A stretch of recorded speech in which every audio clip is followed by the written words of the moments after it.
It's your boy TerranceDraws coming back at it again with another video.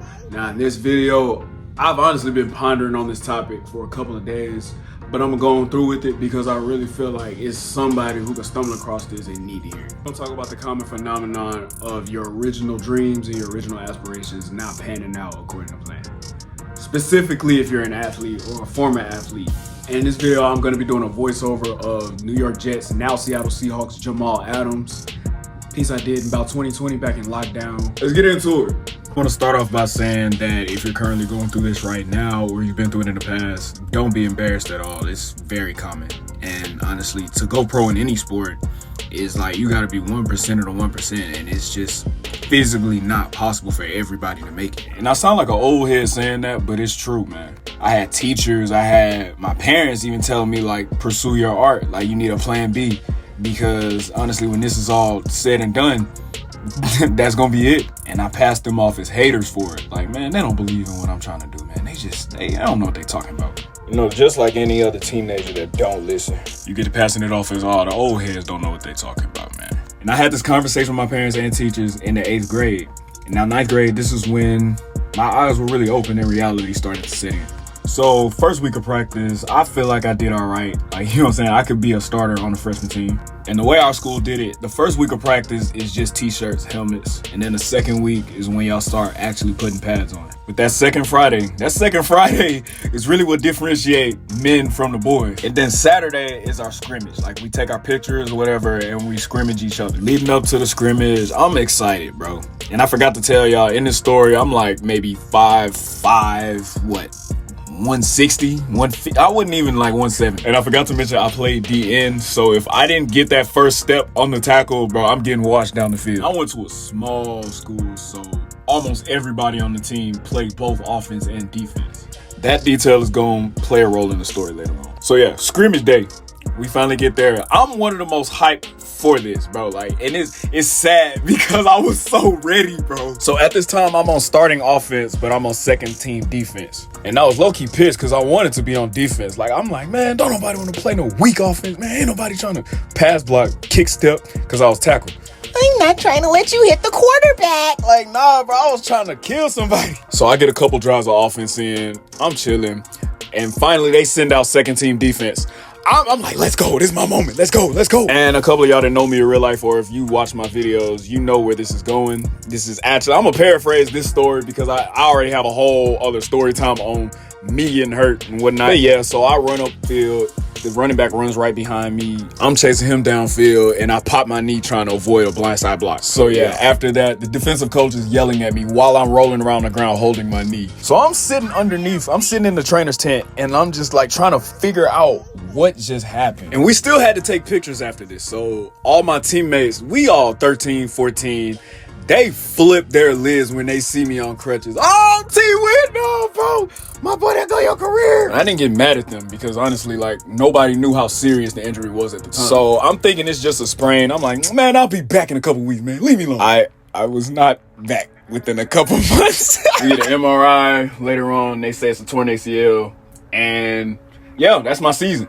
And first scrimmage, I popped my ACL and I'm done for the year. So if that wasn't a wake-up call, then I don't know what was. So I just looked at it as an adversity. And when you're an athlete, bro, you don't think that, like, it's not going to turn out. It's like, oh, this is just a setback in the role. We going to come back. Like, that's the athlete training. And I'm not saying that if you're currently an athlete and you're injured to give up. No, I'm not saying that. I'm talking about the people who are athletes who also have a passion off the field or off the court, such as myself. And it's going to get to a point to where whatever higher power you believe in is going to make you choose between those two things. In my case's standpoint, at least.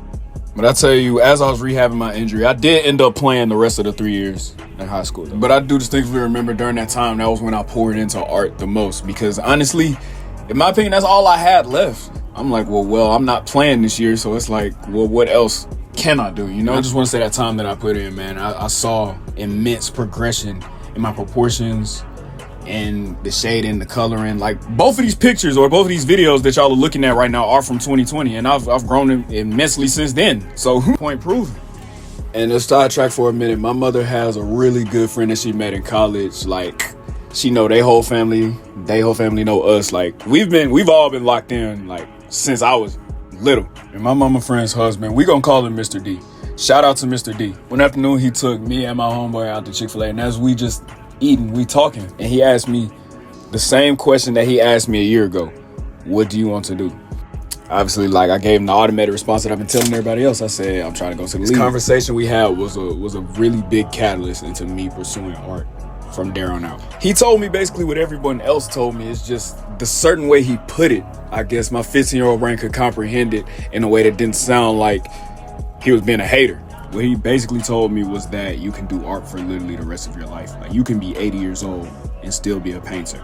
As opposed to, like, Tom Brady, for example, he had to hang it up at 45. Like, running backs careers end way earlier than that. So, like, that's not counting injuries, you know? And it's like, he really gave me some food for thought. He gave me something to think about. Now, I continue to play football for those from sophomore to senior year, but in the back of my mind, I'm realizing, hey, like, after high school is over with, this is probably not going to be my path. So as those high school years go on, I just get better and better as an artist. And I'm realizing as I pursued that passion, my passion for football slowly started dying. Well, I don't want to go as far as to say dying, but it's clear which passion I valued more. And then I played my sophomore and junior year on JV. I get to varsity and I'm not starting. So that's definitely a telltale sign right there. Now, I was able to get playing time every now and then. I was still enjoying the pep rallies. I was enjoying, like, everything, like, that comes with it. The camaraderie, the respect you get from everybody else, the brotherhood that's in the locker room. You cannot replicate that at all. And I'm very grateful for my years that I was playing football.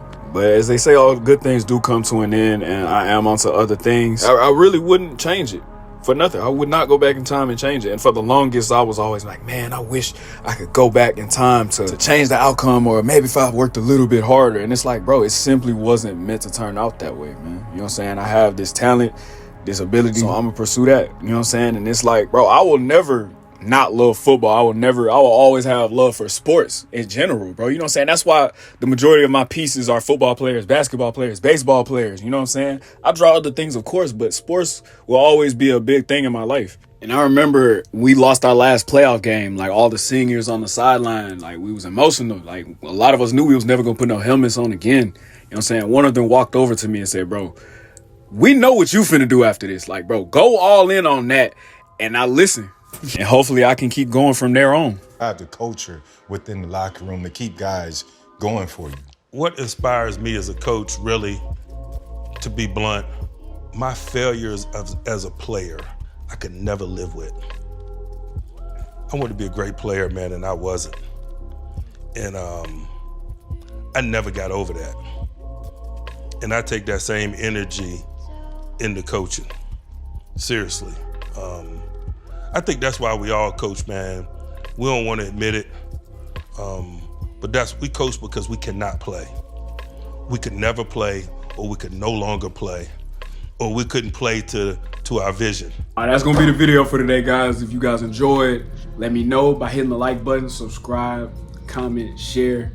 This has been TerranceDraws. I hope you took something from this, and till the next time, peace.